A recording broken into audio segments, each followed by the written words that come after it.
Good morning. I'd like to welcome everyone to the October 7th Board of Supervisors morning meeting. Today we have Pastor Jeffrey Light from the Novum Baptist Church with us to offer an invocation. I'd like to ask everyone who's willing and able to stand, and please remain standing for the Pledge of Allegiance. Pastor Light. Thank you. Good morning. Good morning. A brief reading from Psalm 23. The Lord is my shepherd. I shall not want. He maketh me to lie down in green pastures, and he leadeth me beside the still waters. He restoreth my soul. He guideth me in paths of righteousness for his name's sake.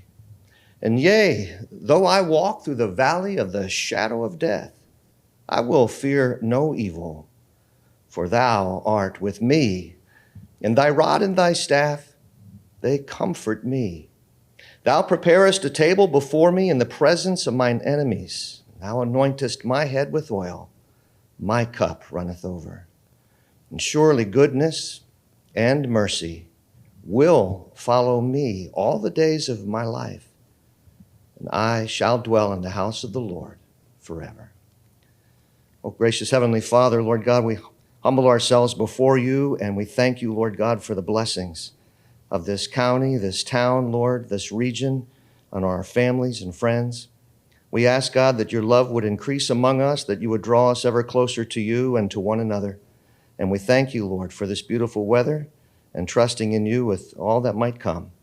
God, we ask that you would please watch over this meeting, grant wisdom and grant discernment, and grant, Lord, that there'd be a good spirit among these neighbors and lawmakers here, Lord God.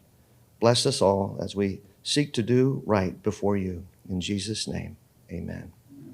Thank you. Thank you, Pastor Light.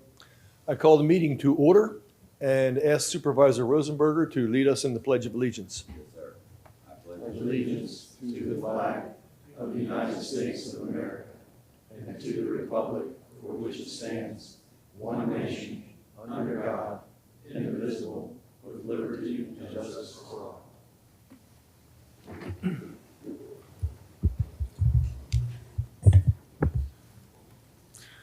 Our first item of business is the agenda. We have an agenda before us. Are there any changes or additions? Hearing none, we will move forward as presented. Next item is the consent agenda. Mr. McLaren, would you please read us through the consent agenda? Yes, Mr. Chairman. Good morning, members of the board. Under item 2.0, there's two items under the consent agenda under 2.02. Letter A, the board will consider approval of the September 2nd, 2025 AM and PM meeting minutes. And then item B, the board will consider accepting two donations and a budget amendment for the Animal Services Department. Best Friends Animal Society has donated $1,000, and JLA Construction, Justin Adams, has donated $2,300. Both donors have requested these funds be used for vet services. That's it. Thank you. Is there a motion? Move to approve the consent agenda. Second. We have a motion and a second. Is there any further discussion? All those in favor say aye. Aye. Opposed? The motion is carried. Our next item of business is general county business. Mr. Mark Nesbitt of VDOT is here with us today and will provide a quarterly report. Mr. Nesbitt, please come on up.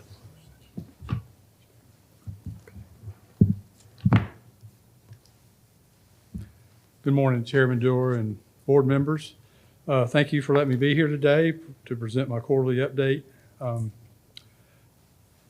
Maintenance activities these past few months have focused on preparing roads for resurfacing to include pipe replacement and mechanized patching. Other activities include mowing, work order response, drainage maintenance, and debris removal. We had some storms back in July that created a lot of debris. I don't know if y'all recall. And we've removed in Culpeper County over 2,500 cubic yards of tree debris and brush debris in the past couple months. We have begun preparations for the upcoming winter snow season. by inspecting our equipment, topping off sand and salt supplies, hiring contractors, and conducting employee training.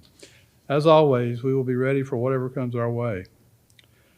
The rural rustic construction program began this past March with the hard surfacing of all 5 road segments that were constructed last year. Construction of Glen Ella Road is underway and will be completed this year with the exception of hard surfacing, which will be completed next spring. We plan on constructing part 1 of Hazel River Road next summer. There's 3 parts to that project, so it'll be done over the next 3 years. Completed projects funded through the revenue sharing program are being evaluated for closing so that any unexpended funds can be reallocated. The pavement resurfacing program is starting to wrap up for this year. When complete, a total of 54.5 lane miles of plant mix will have been placed. The 2026 paving program has been submitted and includes 43.82 lane miles of secondary routes and 19.12 lane miles of primary routes. The primary route being resurfaced is a section of Route 522 north of town and a section of Route 522 south of town. On to smart scale projects. There's one smart scale project in the county that's under construction, and that is the roundabout at Route 3 and McDevitt Drive. And from what I understand, it's still on schedule to be completed by the end of this year. It has a December, sometime in December completion date, and that is a town-sponsored project.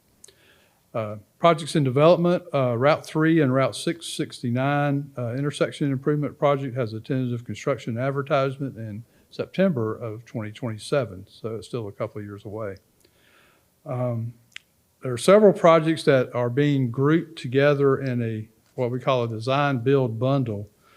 And I'll just go through the projects. Route 229 and 621 up in upper part of the county, roundabout at Route 3 and 522 and Route 15 business, that's a town project. Sidewalk projects on Orange Road and Old Brandy Roads, which are town projects. Roundabout at the intersection of Route 15 and 29 business in our Hoffman Lane, which is, that's a town project. I've got county here, but that's a town project. And roundabout at the intersection of Route 229 and our Hoffman Lane, which is a county project. So there's 5 projects that will be bundled together. And what will happen is we're going out, we're going to submit an RFP, which is a request for proposals next summer. And once that we get the contractor engineering team together, then they'll take the concept and start design of that project and then move into construction. I'll have more details for that at future updates. But that should speed up the construction process for all of those projects. And in Smart Scale Round 7 is, believe it or not, underway, and we're going to be meeting with county and town staff to develop potential applications for submittal in the spring and summer of next 26. We currently have 2 pipeline studies, which are pipeline studies are studies that were designed to help us in the localities develop projects for potential smart scale funding. So one is on the Route 29 corridor south of town of Culpeper. And the second corridor is the our Hoffman Lane corridor from Route 229 to 1529 business. These studies should be complete this winter with the goal of providing data for potential future smart scale projects. As far as local administered projects, there are 2 projects that are revenue sharing projects that the county is handling, Riva Road and White Shot Road. And I think you're still in the process of getting a consultant on board and moving those projects forward and also submitting those for additional revenue share funds. We have a number of traffic studies that are in different stages of completion. One is the 3 truck restriction request for Mitchell's Road, and the study has been basically completed by our district traffic engineers. It is in the final stage of district review, and then it will be sent to central office, and ultimate concurrence from the commissioner. So that hopefully will be coming very soon in the next few weeks. Route 647 Algonquin Trail, that was submitted more recently, and that study is underway by our district traffic engineering staff, so that'll be in this report probably next couple of times I give it. Route 603 White Shop Road and Route 643 Merrimack Road and Kirtley Trail, we got a request to review that intersection for an always stop several weeks ago. That has been looked at before. Initially, our traffic engineers were considering an always stop there, but since there's a revenue sharing project that's underway that will improve that intersection and correct the site issues, they decided to hold off on the always stop. Also, we got a request to review the speed limit on 802 from Springs Road from Route 229 all the way to the Fauquier County line, and that study is still under review, should be completed very soon. And also got a request to review Greens Corner Road, the sharp curve there about halfway to Stevensburg Road. There's a sharp curve, and we are reviewing that location to see if there's any improvements that can be made for crashes that are occurring there. That is still under review. So that is those are the significant traffic study requests we have outstanding. A few things I'd like to bring up is we have recently completed projects at Route 29, southbound ramp to Route 3, where we paved the shoulder. It has had continual raveling problems, and we were able to improve that shoulder. Also, Route 3 ramp onto Route 29 southbound, we've improved that shoulder. And then now currently we're working on the Route 29 southbound ramp to Route 15, where we're going to be paving that shoulder and constructing a right turn lane at that intersection. And so that is currently underway. And we're using county safety and operational funds that are basically state funds that we get every year for safety and maintenance projects. And we work with county staff to determine how to spend those funds, but I think we're spending them. These are all good projects and making good use of those funds. So that is my update for now. If there are any questions, I'll be glad to try to answer them. Thank you, Mr. Nesbitt. Are there any questions? Just a comment real quick. Great job on 607. I've heard from several of the neighbors out there, the paving on Cabin Road is beautiful. Thank you. Yeah, I've been down there. Yeah, it is. Any Supervisor Deal? Yeah, Mr. Chairman, I just wanted to say thanks, Mark, for resolving the issue with the trash last week with you and Sean and your teams. Excellent customer service, and thank you for doing it in a timely manner, and appreciate it. You're welcome. Thank you. That was in, we worked with county service people who are getting service hours, community service hours. Basically, pick up trash. We go and pick up the bags, but it's a joint effort, but that's what it takes these days to get things done a lot. Any other questions? Ms. Gugino? So one question with the Route 3669 intersection improvements, with that going to advertisement in September, are there any other opportunities for public comment to what will happen at that intersection? There will be a public hearing before that goes to construction. We haven't had the public hearing yet for that. Okay. Yeah. So Because I do there will have be some constituents that are wanting to correct. express their Yeah, comments. there'll be an opportunity. My other one, which I'm stepping out of bounds probably a little bit, is the White Shop Merrimack Kirtley Trail.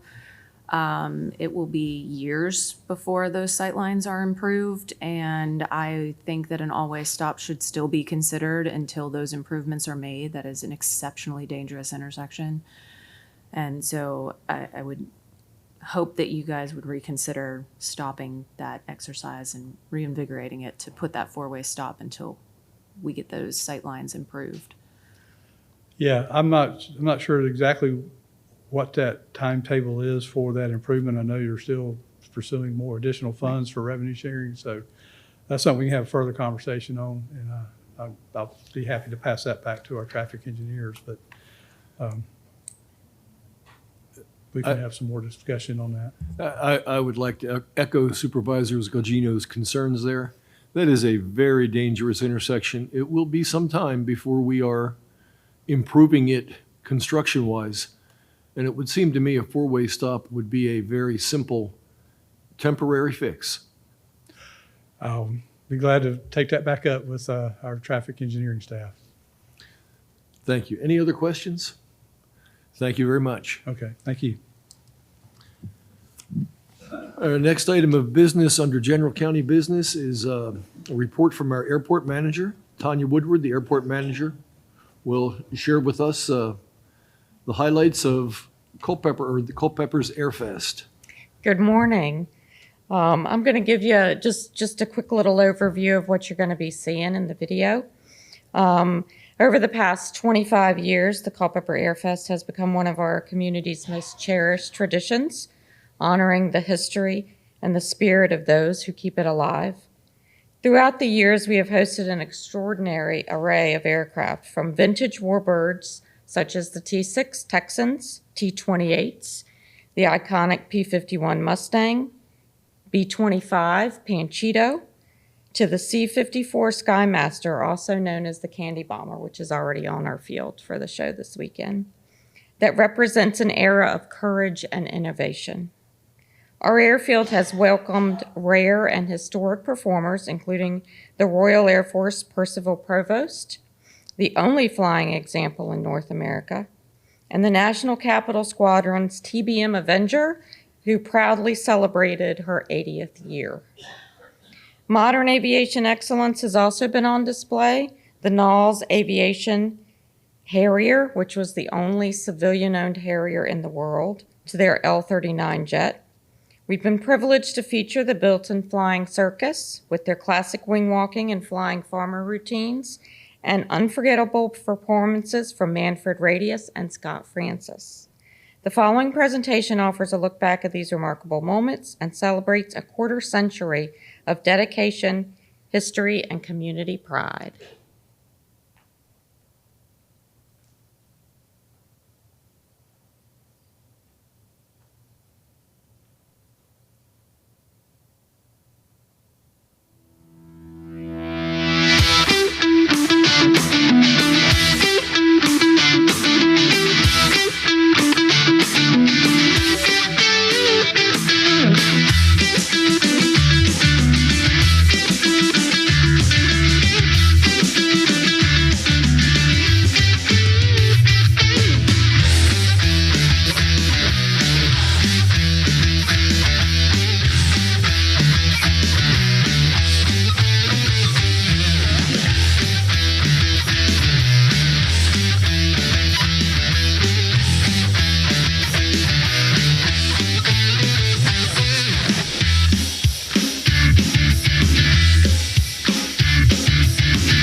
Thank you, Ms. Woodward. Are there any questions from the board? No questions, Yeah, so I just want to Supervisor say, Deal. I just want to say, Tanya, it's very impressive. And also, yesterday, I had the honor, actually for the fourth year, to play in the J.J. Quinn and Angel Flight Program golf tournament. And what Kelly Murphy and the board does with that is amazing, what a cause that is. And always enjoy that. And that was a very impressive video. Thank you.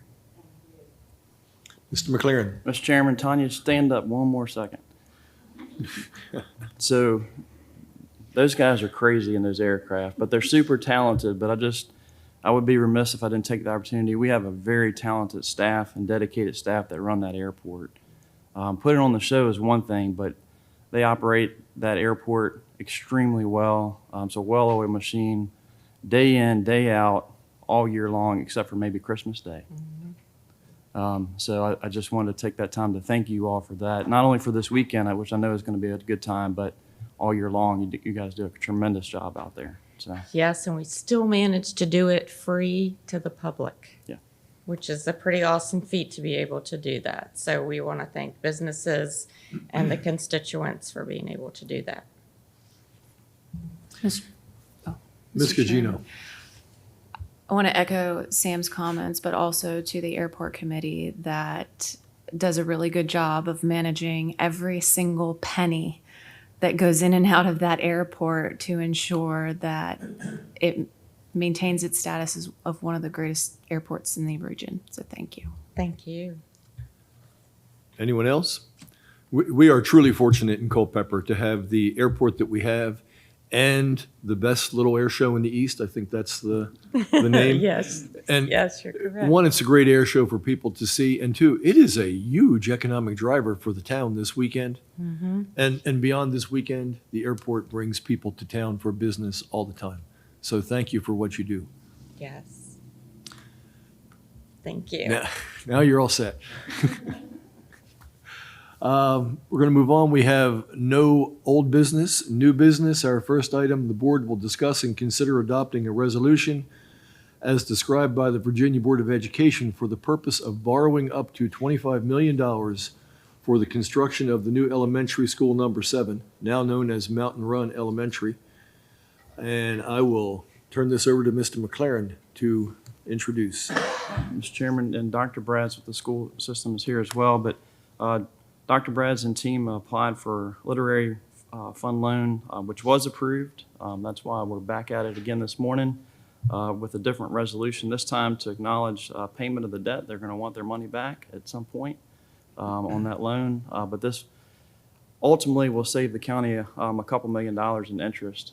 It's a much less interest rate than what you can get in the bond market, at least currently, at least what we have. So it's 3% flat interest rate with the state. Will be over a period of time. And this is $25 million, partly covers that new project there at Mountain Run Elementary School. Are there any questions, discussion? No, go ahead. Supervisor Gugino. Move that we adopt the resolution acknowledging the literary loan fund for Mountain Run Elementary School. Second. We have a motion and a second. Is there further discussion? All those in favor say aye. Aye. Opposed? Motion is carried. Our next item of business is item 5.02. The board will discuss and consider approval of a contract with Skyline Roofing Incorporated for the Culpeper County Jail, roofing repairs and replacement in the amount of $149,955. Sheriff Chilton, would you like to come and talk to us about this? Good morning, Board and Mr. Chairman. This is I guess, kind of the one more piece of the puzzle that we've had over the last couple of years of the jail saga. But we've got quite a few leaks on that roof. It's reached the end of its lifetime. It's kind of been pieced together. There's some construction problems up there. There's parts that are rubber roof. There's a lot of different membrane issues, whatever. But The contractor's put his bids in. This is a rider contract off of, I believe it's JMU, off their contract. So we're just looking to go forward with it. It's got quite a few leaks that are dropping actually into the facility. So that's what we want to avoid is the water actually coming into the building. Thank you. Any questions? Yeah, Mr. Chairman, I have a question. So did we get bids on this or not? I don't know if we got more than the one because it was off the rider contract with JMU. It's a rideable contract, but the existing contract with JMU that we're riding on.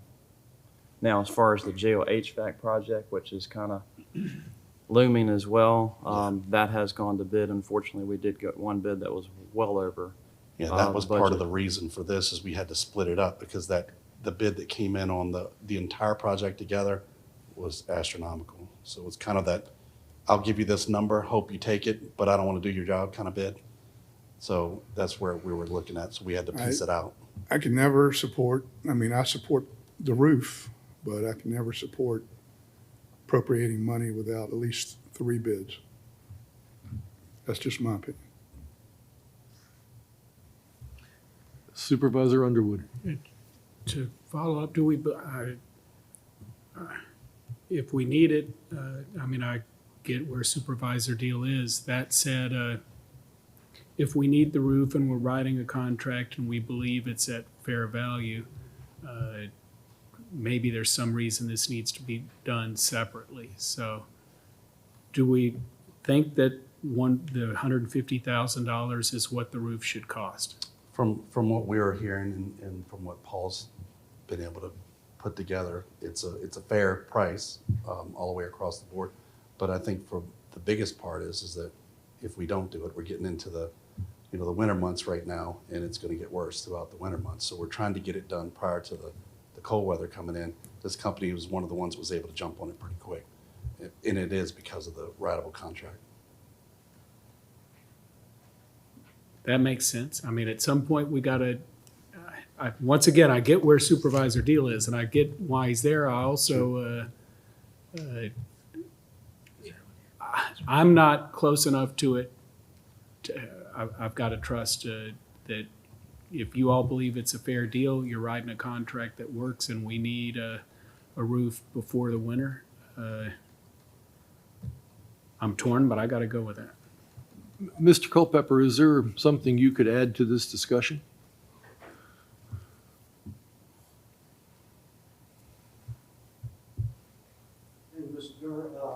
Members of the board, this is a rideable contract with the JMU, which means it was already competitively solicited by JMU. You may recall a few years ago, we also wrote a JMU contract for the field lights at the sports complex. It helps expedite the process. The sheriff seems to be an urgent matter for it, but it's nothing else that we are riding a JMU contract that we can. And that contract was competitively bid. It was an RFP, a request for proposal, where they went out for, which means they got the most qualified firms for this.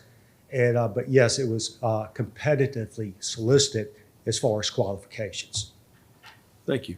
Yes, sir. Well, real quick, just to follow up on that, was it competitively? Do you know if there were 3 bids, though? Pardon me? When the JMU went out for the RFP, were there multiple bids relative to theirs? That I couldn't ask you. There wasn't a bid. It was a proposal of what they're capable of doing, their qualifications. It wasn't a dollar figure. Since each roofing project, different size roofs, different size prices. Understand. Were there multiple responses to That the I proposal? cannot answer. I just saw it was a rideable contract. I Okay. do not know how many proposals they received. Okay, thank you. Thank you. Any other questions? Mr. Deal. And for me, $50,000 or under with a job order contract is fine. But when you get over $100 grand, $150 grand, in this case, to me, that's just a little bit high. And I'd rather see the bids for that specific job. But that's just my opinion.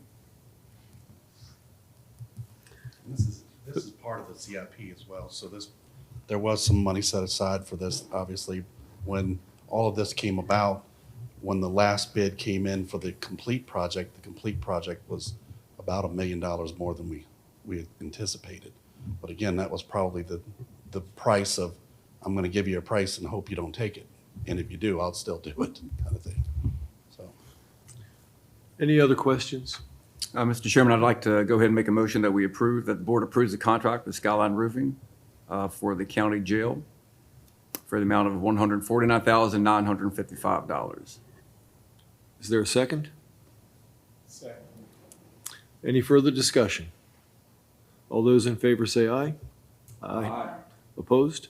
Aye. Motion is carried 5-1. We are going to move on now into committee reports. Our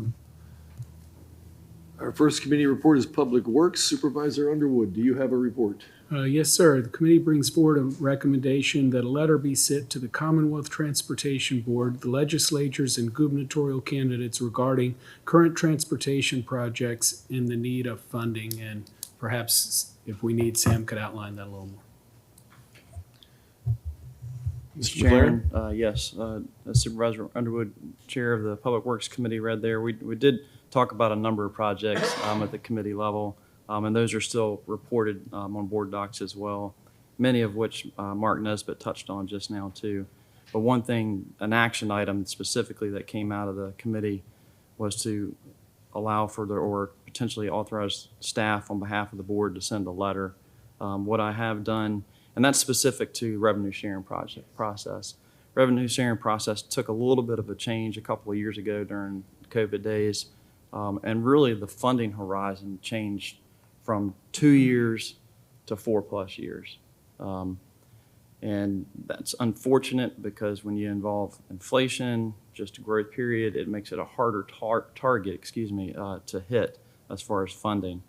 I really think it would be and behoove the state actually to get constructible projects finished to go back to a 2-year horizon period. It's a little bit easier for localities to work with. You don't have the inflationary risk, or at least not as high a risk with moving forward in that fashion. So really the logistics of this letter basically is to encourage the state to look at going back to a 2-year period for funding.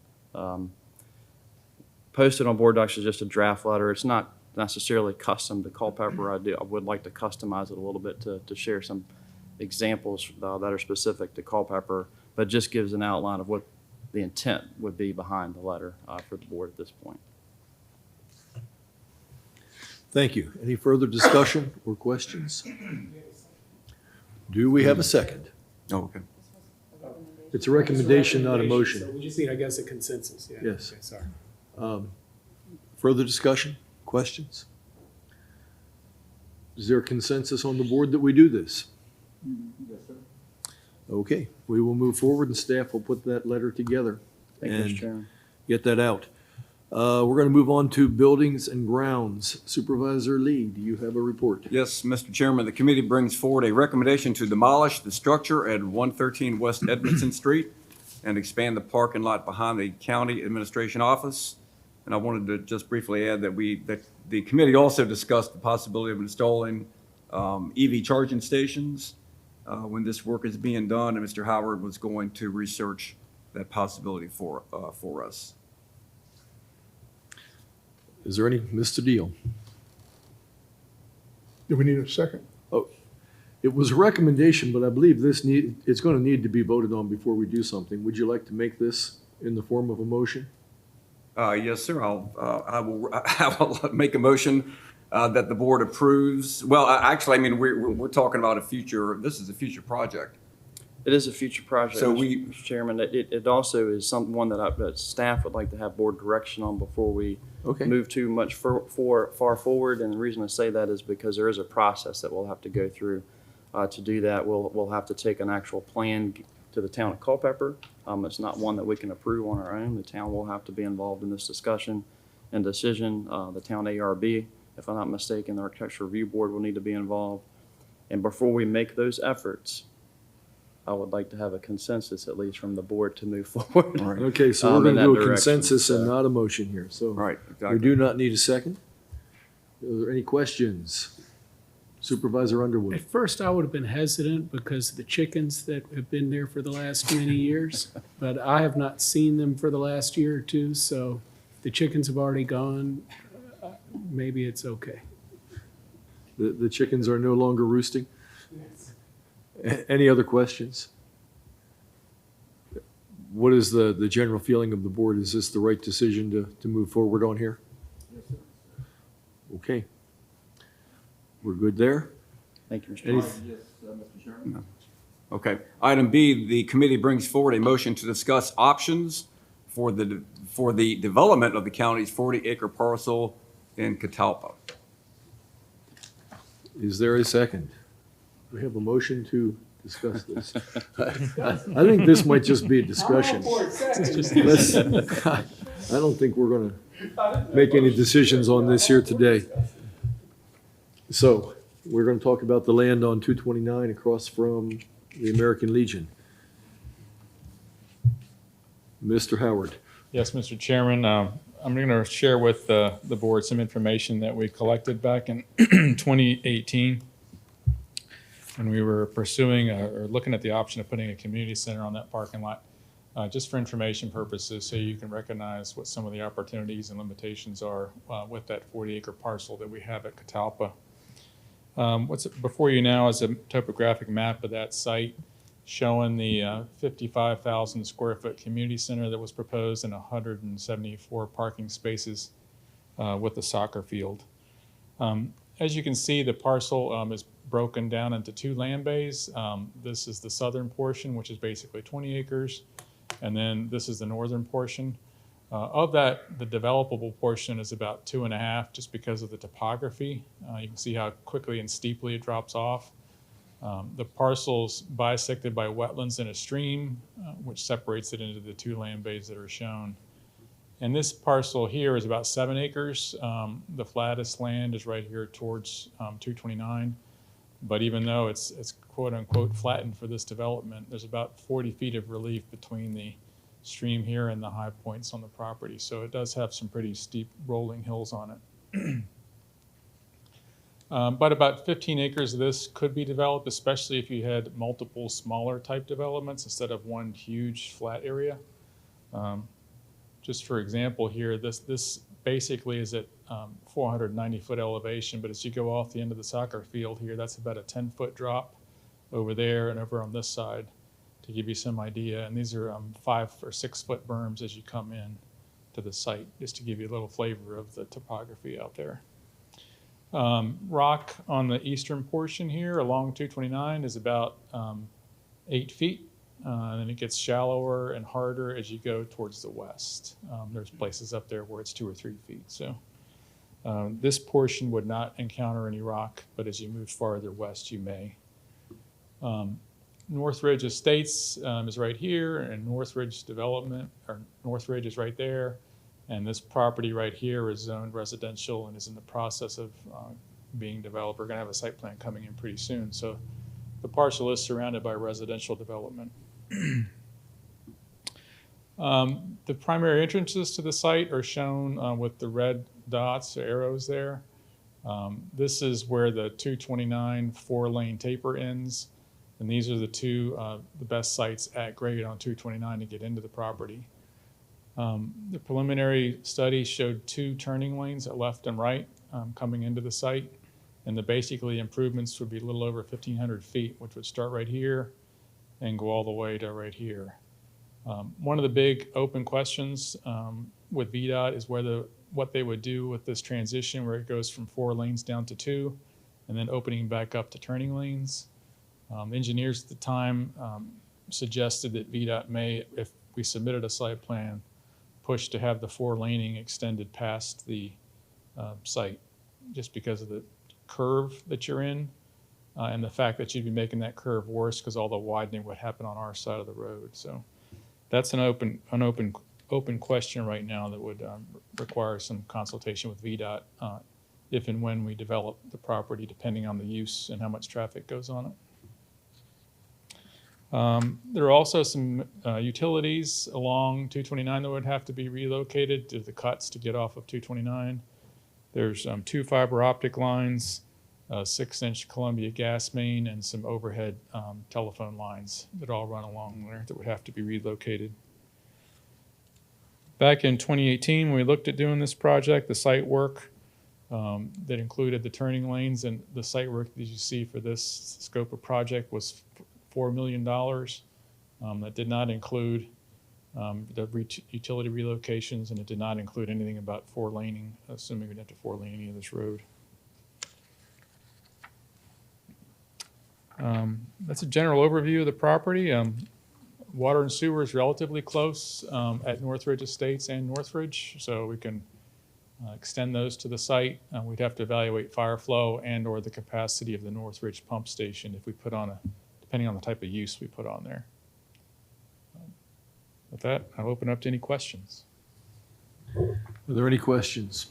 I'm sorry. Oh, sorry, I was going to ask a question to you anyway, so go ahead. Yes, sir. Well, just to kind of summarize, the Buildings and Grounds Committee took a look at this, and we had some members of the board had wanted us to revisit the site as a potential cost-saving site for the new county courthouse. And so we took a look at it. And of course, from the presentation, there are quite a few items there that would not make this, in our minds, an ideal location for a project as big as the county courthouse.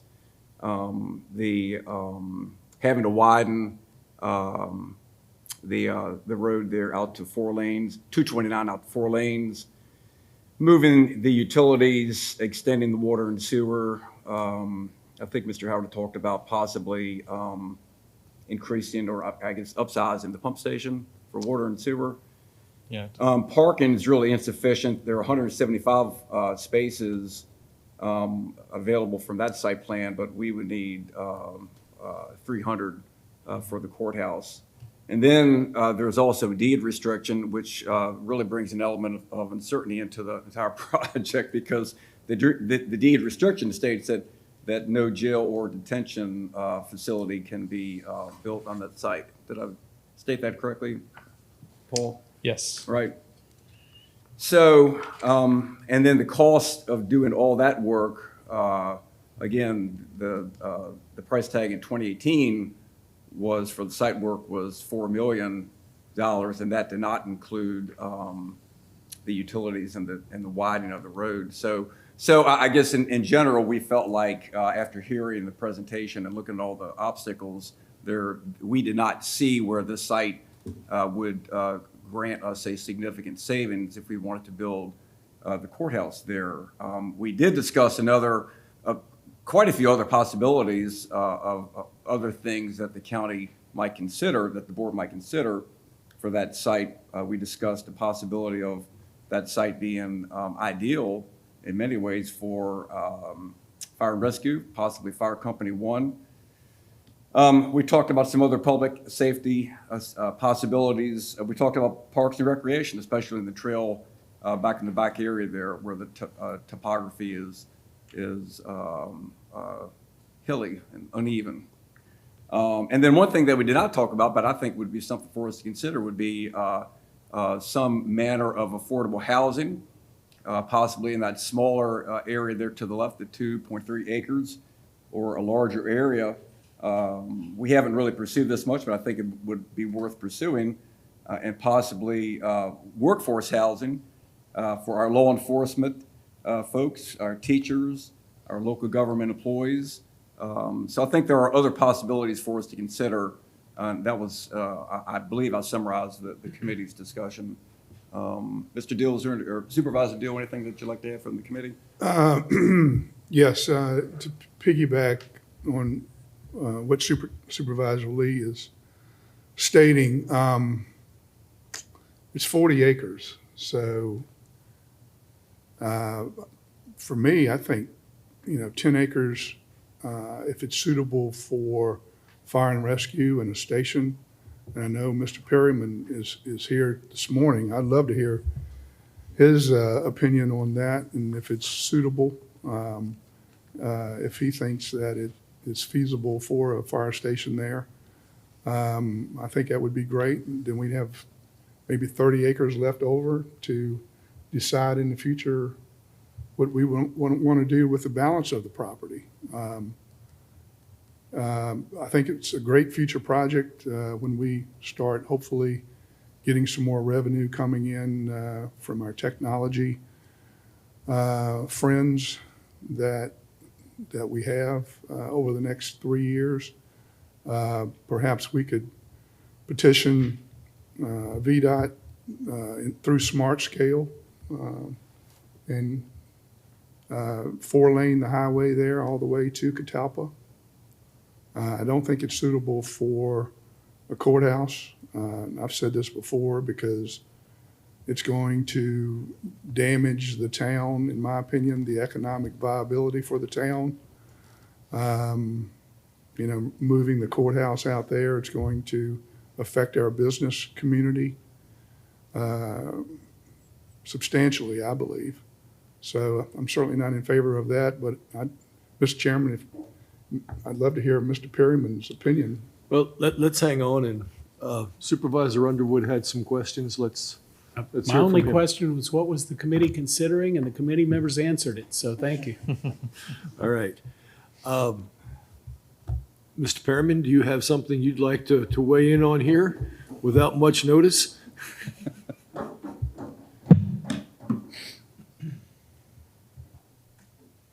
Good morning. Yeah, not much notice to give this a lot of thought. However, the area would be, I think, suitable for a fire EMS station there. Certainly, the space, we're looking at approximately 5 acres, would be ideal, I think. So, yeah, I mean, it's an option. I'd say it's an option. Thank you. I believe the Building and Grounds maybe needs to do a bit more work on this property and look at some potential. There's some study that probably needs to go into this before we decide if it is suitable for a fire station logistically and other issues. So I'd continue to work on this one. Yep. Mr. Chairman, if I may, Yes. question relative to, I heard the concern about deed restrictions as far as jails, but is the courthouse considered to be a jail? That's a great question, Supervisor Rosenberg. I'm not really sure how that would be handled. It states a detention facility, and I think our concern was that typically courthouses will have holding areas for inmates before they go before the judge. And so I guess we were concerned about that being considered a detention facility or a detention area. Okay, well, the only reason I ask is if you look at the present courthouse, sits on maybe 1.5 acres, 2 acres, you got a 40-acre parcel out there and it's not big enough to handle a courthouse. It kind of blows my mind that you got that land to work with versus what you've got to work with across the street over here. I would ask that the committee do a deep dive into that. Does anybody know what the town's feelings are relative to the expansion of the courthouse? The County and Town Interaction Committee met, I believe, a week ago on Friday. The reaction or the response from some town council members that were there that day was that they are not certain that they want the courthouse to remain in Culpeper. They are concerned about the traffic impact during construction when the courthouse is being worked on and the traffic impact of the courthouse after it opens. Frankly, I was taken by surprise at their reaction. Supervisor Gugino was there as well. Susan, do you have something you'd like to add? No, I too was taken by surprise when they expressed more concern with the construction traffic and the impact during construction, closing off Cameron Street, the possibility of taking more development space for the parking garage. They were not interested whatsoever in having a parking garage in town. So yeah, that was kind of the consensus of those that were there, and was quite surprising. It would seem to me that this board, the Building and Grounds Committee, has some considerable work to do as we look at where this courthouse should be located and how we move forward with it. I believe there's consensus that we do need to do something on a courthouse and move fairly quickly. But where this sits and how it is located in the town or county, we need to look at all of these options at this point, in light of what was told to us by the town at the Town and County Interaction Committee meeting. Mr. Chairman, I would think it would be of paramount importance to have the council weigh in on what their true feelings are relative to this, because, and we had a discussion here not too long ago that they got to buy in on this if you're talking about possibility of closing down streets and those sorts of things. So I think that the committee, at best, should sit back and hold. I mean, I don't have a problem with looking at it for a firehouse. I don't have a problem looking at it for affordable housing or anything else. But if the town says, absolutely not, we don't want you to expand the courthouse, then I think that we can't take anything off the table here at this point in time. I don't think that'd be a wise move from my perspective. And another comment on this 40 acres, the keeping all options on the table and the fact that there is a lot of topology issues that makes a lot of this not developable for the purposes that we want to go forward with. We do have the option of looking at selling it and purchasing a property that is more suitable to our needs, topology wise, access wise, less utility movement, road widening issues. So I think we need to have that as something that's considered as well. Just a suggestion, Mr. Chairman. Supervisor Underwood. Mr. Chairman, I very much appreciate the conversation and the comments relative to town interaction and relative to Mr. Rosenberger with his experience. I think when you mentioned that there's a consensus we need to move quickly, I believe we need to move carefully. I believe that it's important that we have buy-in and know what we're doing before we set out to do it. A while ago, there was a courthouse renovation committee created. And that committee included members of this board. It included a judge. And they were an advisory committee that went and did some work, some of the due diligence that we're talking about before it got to the board level. I don't know if we want to consider that or not, but as one member of the board, that approach seemed reasonable quite a while ago. Thank you. I will confirm that I believe we need to move quickly and also carefully. This is a major decision that will impact the county for years to come. We need to make the right decisions here. Supervisor Deal. Yeah, Mr. Chairman, I'll make a couple comments. It surprises me that the town council members would have feedback to that effect as far as wanting the courthouse to move out to Catalpa. It's hard for me to believe, and I do believe that they did.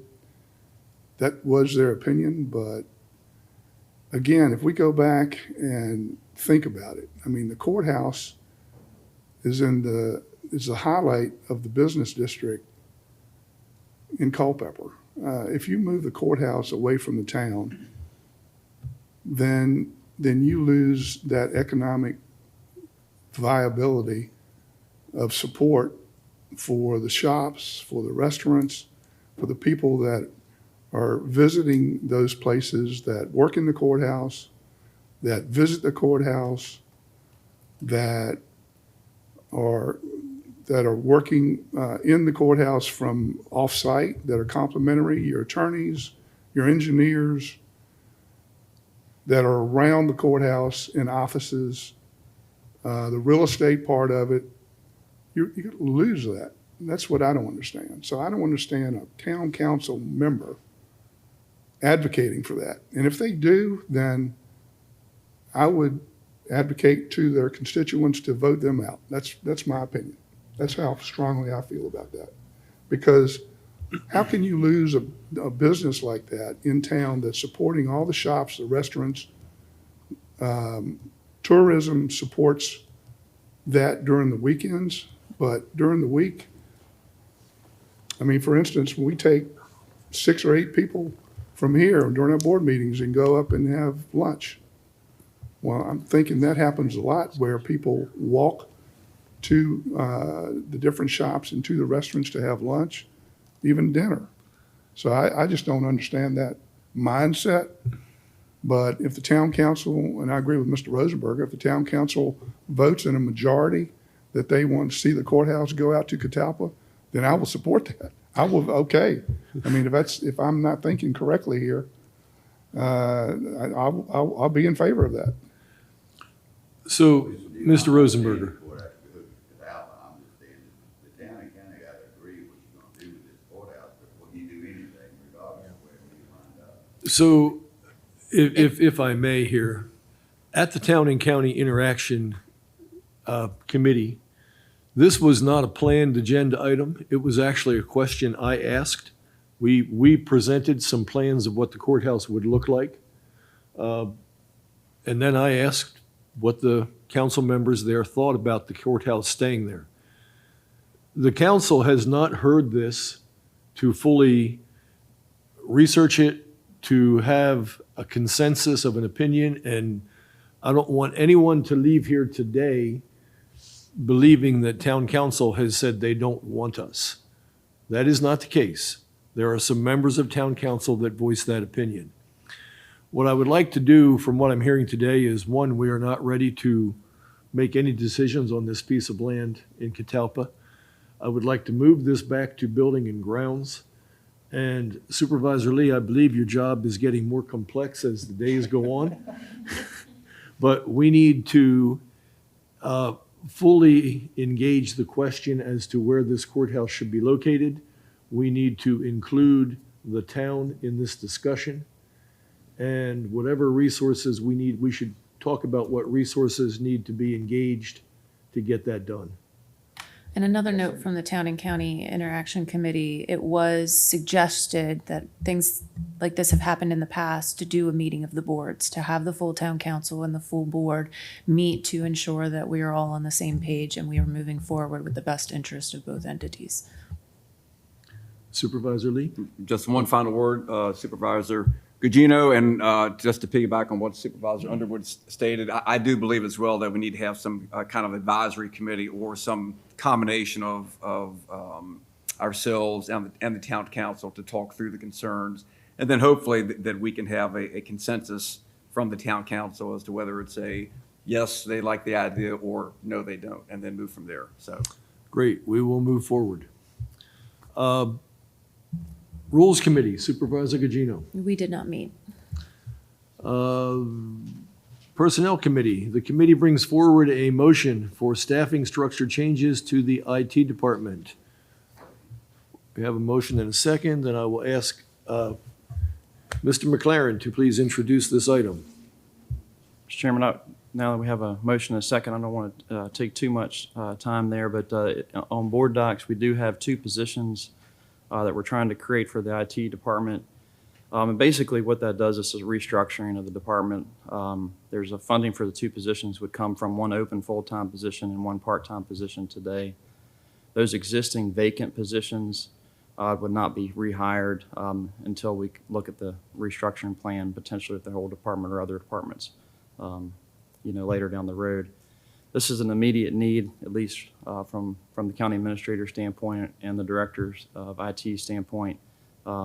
Director Komar is here and can fill in any details if the board desires that. But we do need to move, at least in county administrator's opinion, with the recommendation. We have a motion, a second, discussion? Yes, a discussion, not relative to the IT department, but relative to budgetary impact. Am I understanding you to say that there's not going to be a budgetary impact from this? Yes, Mr. Chairman, to Supervisor Underwood, that's correct. This would be a neutral impact to the budget. I believe a neutral impact within a particular department is within the purview of the county administrator. So support the motion. Almost wondering why we have it. Any further questions or discussion? All those in favor say aye. Aye. Opposed? Motion is carried. The committee brings forward a motion that the county create a deputy county administrator position. second. We have a motion and a second. Mr. McLaren. Thank you, Mr. Chairman. Just to hit Supervisor Underwood question ahead of time, this one does have an impact to the budget. This is not a position that the county has today, and my knowledge has not had ever. It is a position that, that as I work for you all in this capacity, that I think is needed for Culpeper County to be effective in serving its citizens and serving the capacity in that we've grown. What I have produced for consideration by the board, the committee considered this, and I appreciate the recommendation there. Basically what I'm suggesting is that we create a deputy county administrator position at this time, current fiscal year, and then consideration for additional administration help in the future at a later date. What I've also produced that's attached by board docs is an executive summary that shares the direction that I'm hoping that you support for this alignment of administration. And basically, I'm not going to read that. I believe that details it. It shares the need. It shares the cost associated with that need. It shows the why, I think, at least in my opinion. Timing is always up to the board, and I fully respect that. I can share that to effectively move in the direction that we need to for the future, you're going to need to look at this position sooner rather than later. Currently, the way we're structured, we can also look at that, and I'm going to encourage the board to do that with me as well, as far as our reorganization potentially. But no matter how I slice that apple, every time I come back to the need, there's going to be a need for a deputy county administrator. And really, it's important for succession planning. It's important for emergencies when they happen. We've experienced that this year. Effectively, right now, the structure we have without the administration support that I have, government stops completely from an administration level to a large degree when there's an emergency. There's no backup. I think that's a concern for Culpeper County moving forward. And that's just wanted to share. It's being serious because I do think it's serious. Obviously, it's a relief valve for me, and I fully respect that as well. My wife does too. So, but anyway, that's where we are this morning. Happy to entertain any questions. So, Questions? Comment. Supervisor Lee. Go ahead. No, sorry. sir, go ahead, Supervisor Underwood. A comment more than a question. One, thank you to the Personnel Committee for looking at this. I had a discussion with Sam about the structure regarding the number of direct reports he has and how our government is structured. Sometimes structures, well, I believe frequently structures need to match the skills and essentially working style of the county administrator. And as Sam gets comfortable in what he's doing, there'll be needs that appear. And perhaps it makes sense to look more comprehensively at how administration is organized. And I mean very comprehensively. And that is something this board has, we're a legislative body, we're an executive body. In this case, we're a board. So we're actually would be a board that would be offering counsel from our experience relative to the organization of government that is run by 2 direct reports, one interim now and Sam. So I'm all for that. Regarding the additional position, I believe that while it may be new, we have had a version of it almost just by the way we've been, meaning our Director of Planning and Zoning for the last couple of times has become county administrator. We've been fortunate enough to have good directors of planning and zoning that were almost an informal part of succession planning. We maybe don't have that luxury right now, and the recommendation makes sense. So I'm going to support the motion. Any further questions or comments? Yes, Mr. Chairman, I just wanted to piggyback on Supervisor Underwood and also express my support for this motion. I think it's paramount. I don't think that any organization, especially of this size, can operate without a second in command. No more than Dr. Brads can operate the school system, or that I could run a school without an assistant principal. It's kind of amazing that we've gone this far without a deputy county administrator. So I would like to express my support that we move forward with this as soon as possible to improve our effectiveness at county government. And also, as Mr. McLaren stated, it also gives us an emergency person to step in should something, heaven forbid, happen to Mr. McLaren. But it also gives us an opportunity to have leadership being trained when you have a deputy county administrator or an assistant principal or assistant superintendent. All those people are being trained for future leadership positions, which is also extremely important. This has my wholehearted support. Thank you. Any further comments or questions? All those in favor say aye. Aye. Opposed? Motion is carried. Moving on now to our Director of Economic Development's report. Mr. Rothmel, please come on up. Mr. Chairman, members of the board, good morning. I will only have a short portion of this presentation.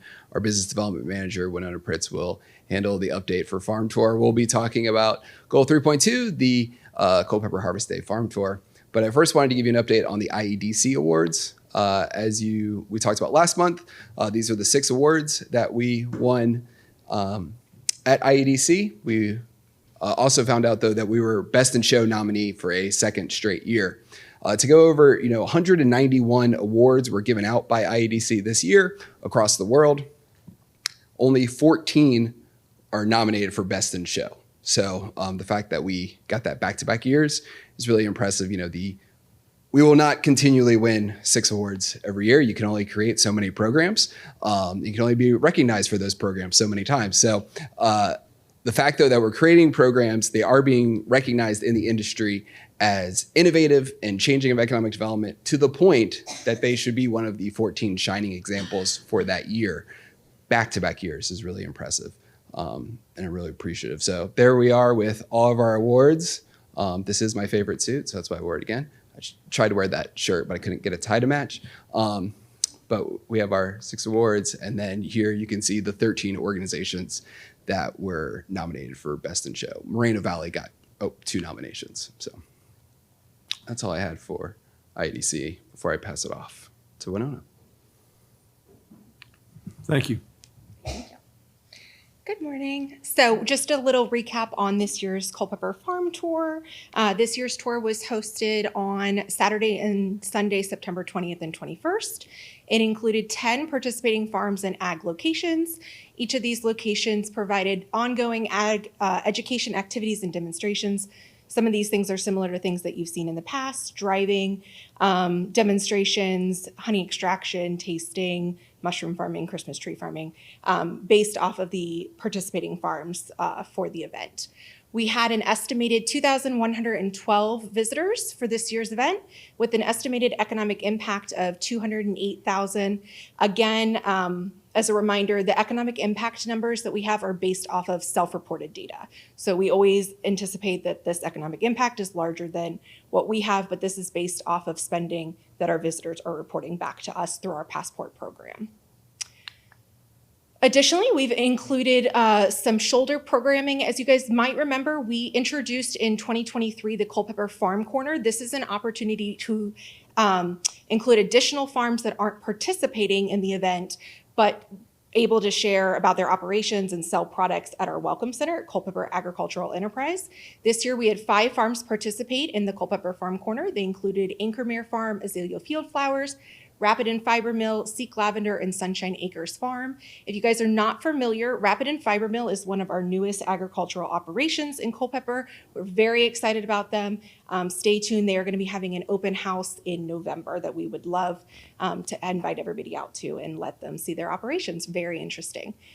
We also had at the Welcome Center some additional groups. We had Culpeper Farm Bureau, CFC Farm and Home Center, and all 4 chapters of Culpeper County FFA students. So all of these groups provided additional hands-on demonstrations and fun activities for kids and families at our Welcome Center as well.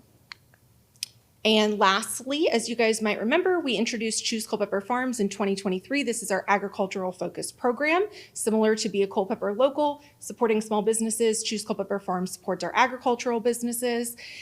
Farm Tour is now a part of Choose Culpeper Farms, and so we've been really trying to work hard to show kind of that evolution of agriculture in Culpeper County and storytell our agriculture here, as it is still our #1 industry.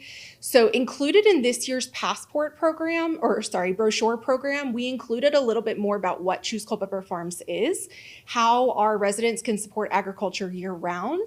We did include information on a variety of ag-focused community groups and how you can interact with them. And then we also included agriculture by the numbers. What you see on here is just a snapshot of that. All of that is based off of the most recent ag census. So we are sharing information from that most recent ag census. And then we do also have an example of our Farm Spotlight series. As you guys might remember, this is where we highlight different farms in our community so that people can kind of see behind the curtain and learn a little bit more about those individual farms and their families. All of those can be found on our website. And then additionally, at the end of our brochure, we had information on Sips of Culpeper, which is our beverage exploration trail. It includes all 8 wineries, breweries, and distilleries in Culpeper County. And that was it for this year. Open to any questions that you guys have. Thank you. Any questions for Winona or Brian? Just have a comment. Wonderful, another wonderful year. Thank you so much for highlighting our agriculture community. I know the participants really appreciate it and looking forward to many years to come. Thank you. Any other questions? Thank you very much. Thank you, guys. We're going to move on now to our administrator's report. Mr. McLaren. Thank you, Mr. Chairman. One housekeeping item, more than anything, first, under letter A there, the annual meeting for VACO is coming up. The board does and should actually designate a representative to cast votes at the annual business meeting. It's coming up on Tuesday, November 11th, the business meeting part.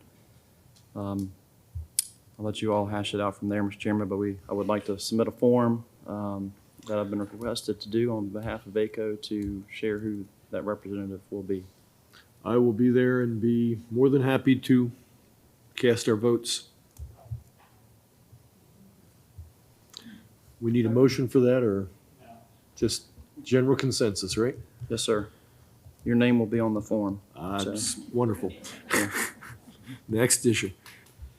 Thank you, Mr. Chairman. I'm excited to share with you and our new HR director did come from in-house, Caitlin Lawrence, and she's here in the back. Caitlin, if you want to stand up so they know who you are. She's moved up to the HR director position. I'm excited about that. She's done a lot of things since she's been here. She started part-time, then she moved into our business partner program role, and now she's going to lead the whole show. And she's doing a remarkable job already, but I just wanted to introduce you all to her as we move on to the next director positions but she's filled that one, so yeah. Welcome, Caitlin. I love to see someone that has started in a part-time position and moved up. That's great.